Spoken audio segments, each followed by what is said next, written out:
Okay, so in class, we went over this absentees example. So if you were not here, I'm just going to put the entire solution up. If you didn't copy everything down during class, right, now is a good time to pause the video. So I'll just start down here. Okay, so that's the first part of the problem. And then we have the ending part. Okay, and then we also got a chance to do example 4, right? So again, if you were not here or if you didn't get a chance to copy during class, this is a good time to write these down. And then we're going to go ahead. We have 2 more examples, right? So the more examples that we have in the notes, the more problems we're exposed to, right? So example 5.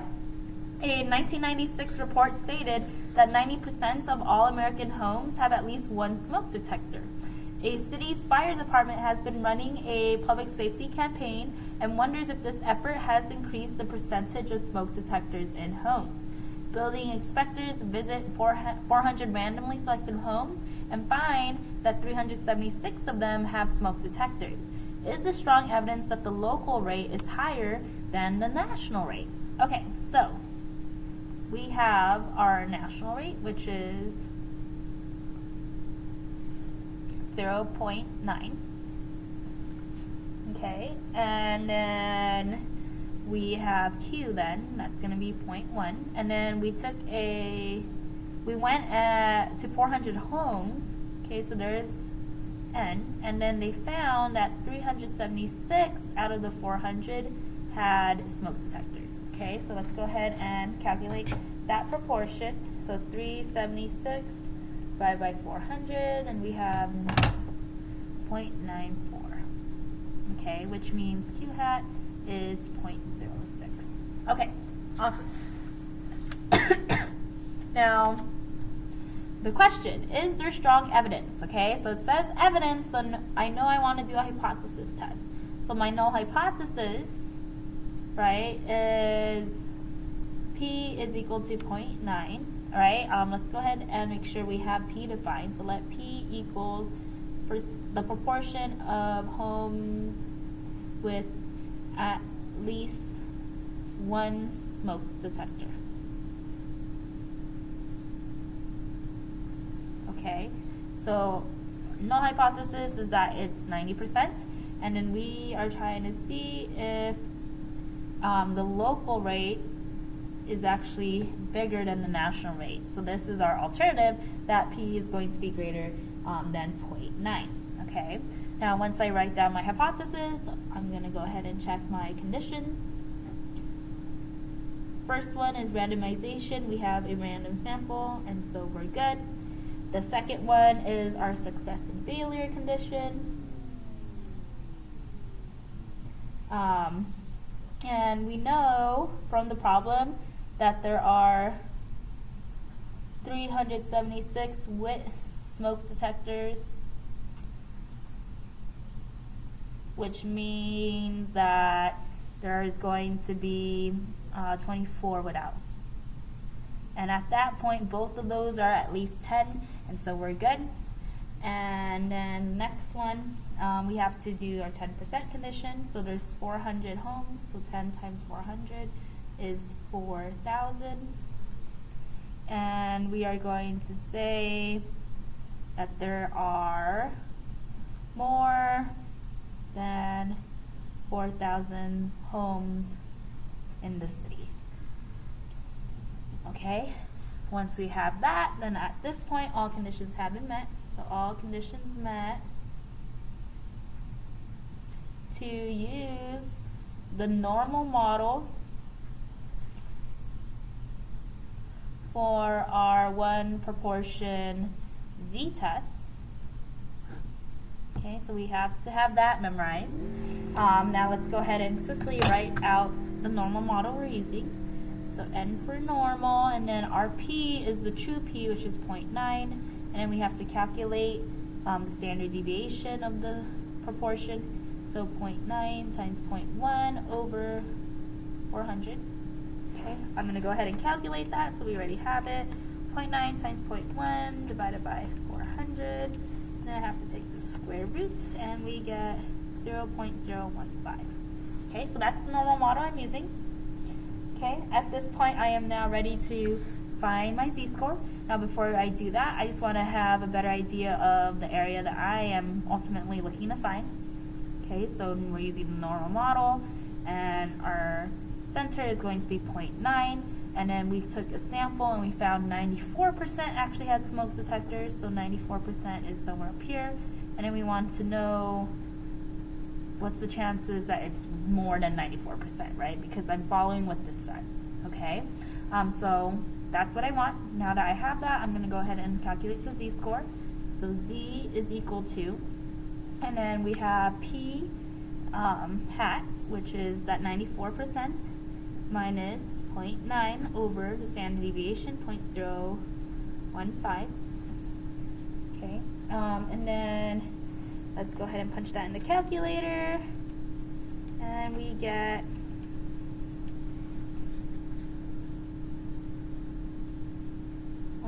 2.67. Okay, so that's rounded, right? And so now we're ready to go ahead and calculate or find the area, right? So we want the area above, and so I know that I'm going to, if I want to find the probability that's above, that the sample proportion is more than 94%, I'm going to need to find the complement, okay? So now I'm going to take the z-score 2.67 and find that area. 2.67, 2.6, and then 7 is here, 0.9962. 0.9962. Okay, so we have 1 minus 0.9962, and we get 0.0038.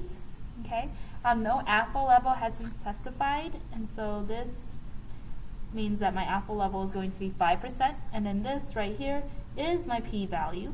And now looking, my p-value is less than the alpha level. And so at that point, that means that I am going to be rejecting the null hypothesis, okay? So now I'm going to go ahead and write down my conclusion. So we reject HO because our p-value of 0.0038 is less than your significance level of 5%, okay? And then we are going to say that we have sufficient evidence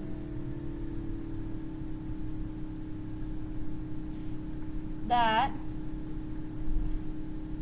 the true percent of homes in the city with smoke detectors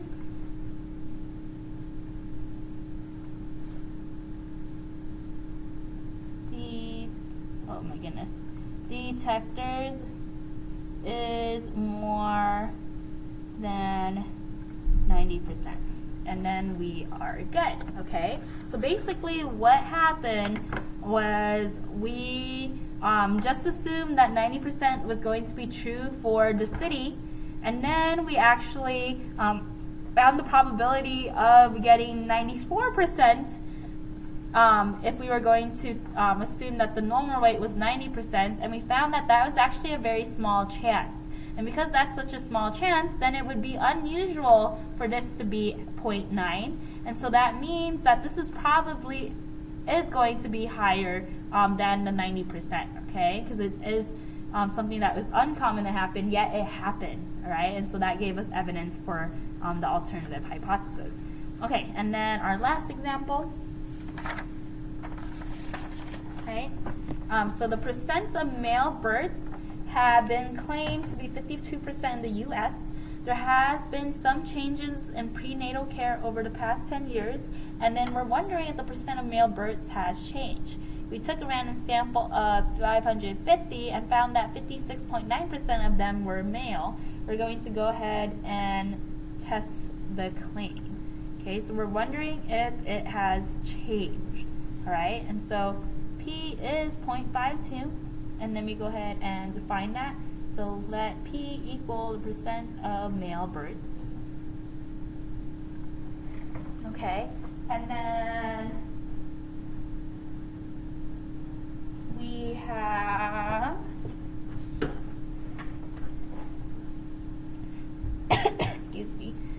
And then we have Q then, right? So if P is 0.52, that makes Q be 0.48, okay?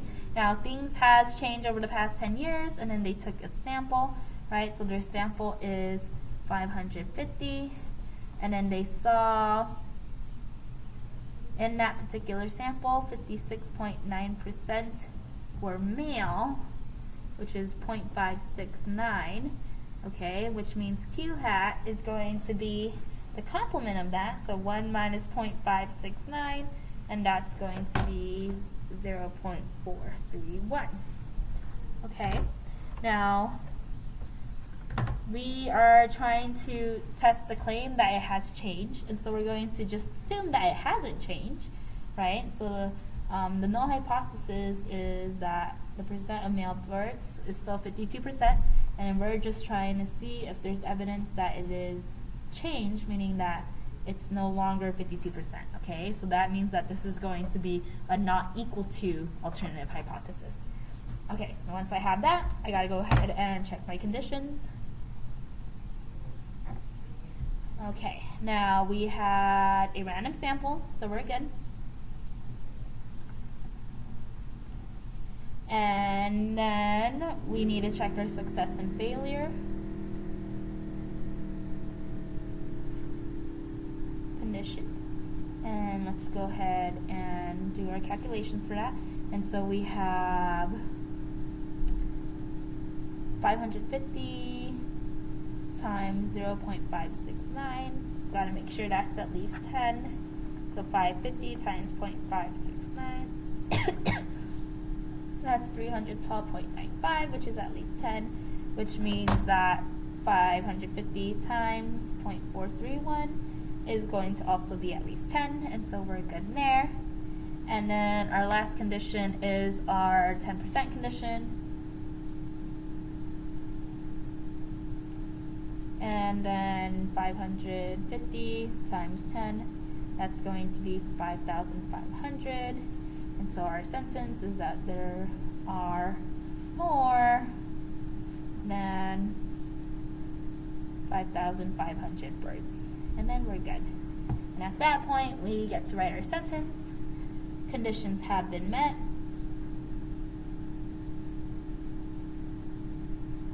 Conditions have been met to use the normal model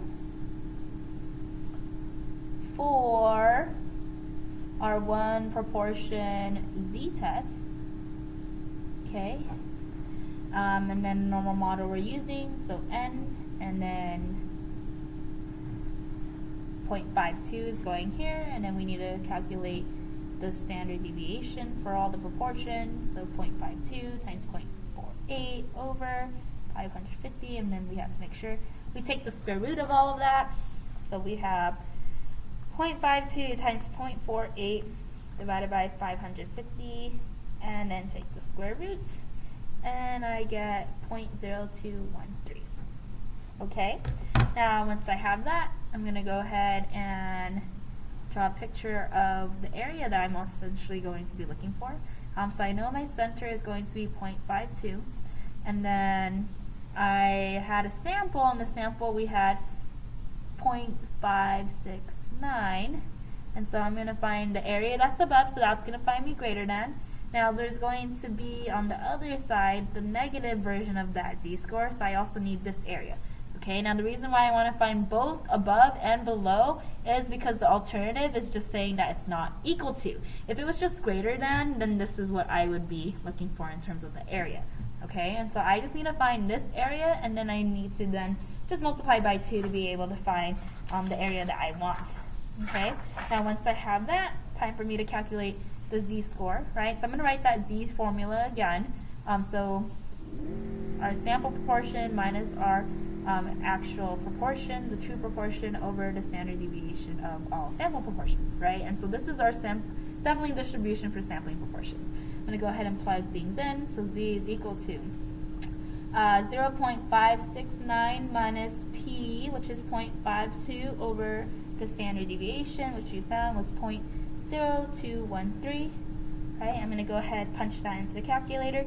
0.569 minus 0.52 2 divided by 0.0213, and we get 2.30.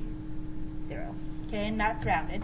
Alright, now I'm going to go ahead and think about what I'm trying to do. So here, I want to take 2 times the probability that the proportion is going to be greater than 0.569. Okay, and so that's going to be 2 times 1 minus the probability that it's going to be less than, right? The reason why is because our C table only gives us area that's less than. Okay, so 2 times 1 minus, so let me go ahead and go to my Z table and look for 2.3. Okay, so here's 2.30, 0.9893, so I'm going to put that here, that's the area that's below, 0.9893. Okay, so we have 2 times 1 minus that. Oh, let me just do that calculation. Now, okay, so 1 minus 0.9893, and we have 0.0107 times 2, and we get 0.0214. Okay, and this is our p-value. Okay, now our alpha level, so nothing was specified, and so we're going to use an alpha level of 0.5, and then for looking, our p-value is less than your alpha level. And so that means that we are going to reject the null because the p-value of 0.0214 is less than an alpha level of 0.05. Okay, and then we will say that we have sufficient evidence for the alternative hypothesis. We have sufficient evidence that the true percent of male births is not 52% anymore.